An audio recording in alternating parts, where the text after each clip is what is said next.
Assalamualaikum warahmatullahi wabarakatuh.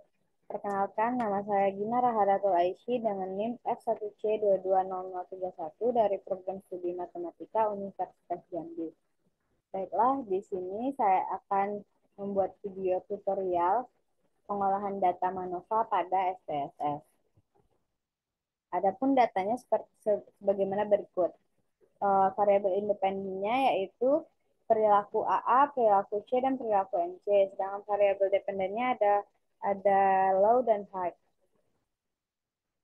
Data aslinya seperti ini, maka kita ubah untuk masukkan SPSS-nya menjadi seperti ini.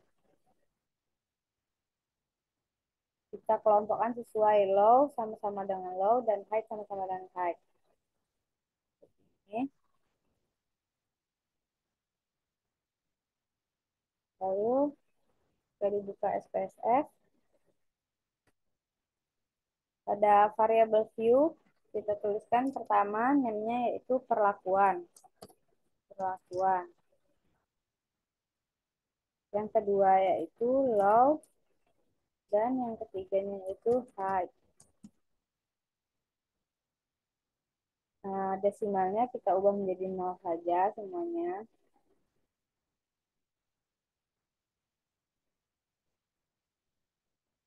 Untuk label pada perlakuan, kita bikin perlakuan juga. Untuk yang low-nya low juga, dan high-nya high juga.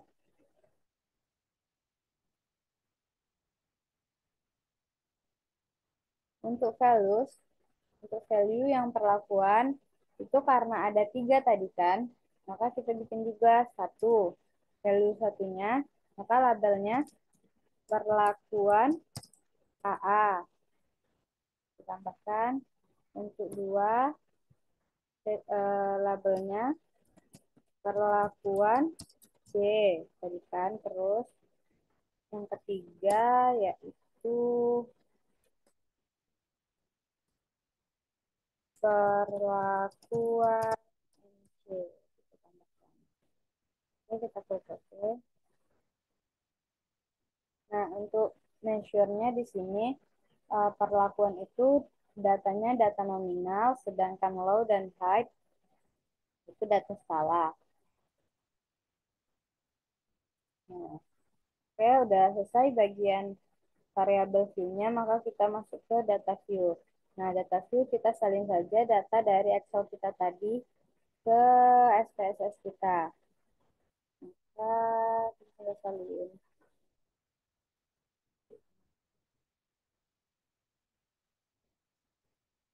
Kita Ctrl C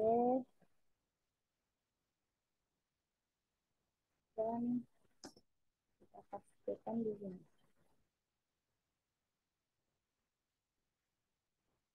Nah, sesuai. Nah, untuk mencari manofanya, maka kita pencet di sini analyze, terus general linear model, terus multivariat. Nah, untuk variabel dependennya tadi kan low dan high. Maka kita masukkan variabel dependennya low dan high. Dan untuk fix factornya tuh perlakuan. Kita pencet option, kita centang pada descriptive statistik, estimasi of effect size, dan parameter estimasi. Selanjutnya kita signifikansinya 0,05 atau 5% ya guys. Terus selanjutnya continue dan kita pencet OK. Akan menunggu hasil. Nah, di sini keluarlah hasilnya. Adapun interpretasi hasilnya, saya pindahkan dulu ke Word. Nah, di sini sudah ada interpretasi hasil yang telah saya buat. Interpretasi yang pertama itu hipotesis penelitiannya, di mana H0 kita bikin di sini H0 tidak ada perbedaan tes dengan hukuman tinggi H dan rendah L atau low antara siswa yang dilakukan dengan perlakuan AA, perlakuan C, dan perlakuan NC terhadap perilaku pengambilan resiko. Dan ada pun H1-nya, yaitu ada perbedaan tes dengan hukuman tinggi H dan rendah L antara siswa yang dilakukan dengan perlakuan AA dan perlakuan C dan perlakuan NC terhadap perilaku pengambilan resiko. Nah, tadi sudah didapat hasil pada SPSS. Yang pertama yaitu between subject factor. Dapat dilihat di sini pada perlakuan 1 yaitu perlakuan AA,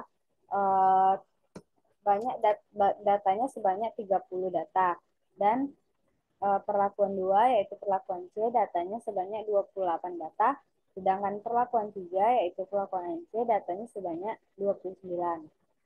Nah, pada tabel deskriptif statistik di sini, kita dapat melihat rata-ratanya. Pada low, rata-rata perlakuan A yaitu 14,60. Pada tes low, perlakuan C-nya rata-ratanya 37,61. Dan perlakuan NC-nya rata-ratanya 58,45. Nah, sedangkan pada height, perlakuan A memiliki rata-rata 24,67, perlakuan C memiliki rata-rata 8,61, dan sedangkan perlakuan NC memiliki rata-rata 51,38. Selanjutnya kita lihat pada box test of equality of covariance matrix. Nah, di sini ada penjelasannya. Box test ini digunakan untuk menguji homogenitas covariance antar kelompok. Jadi berdasarkan nilai signifikansi yang diperoleh, yakni nilai signifikansinya yaitu 0,001 kecil dari 0,05 sehingga ada perbedaan yang signifikan covariance antar kelompok sehingga sampel tidak homogen. Maka sampel pada data ini tidak homogen karena nilai signifikansinya lebih kecil dari 0,005, yaitu taraf signifikan yang sudah kita tentukan tadi. Selanjutnya pada tabel multivariate test.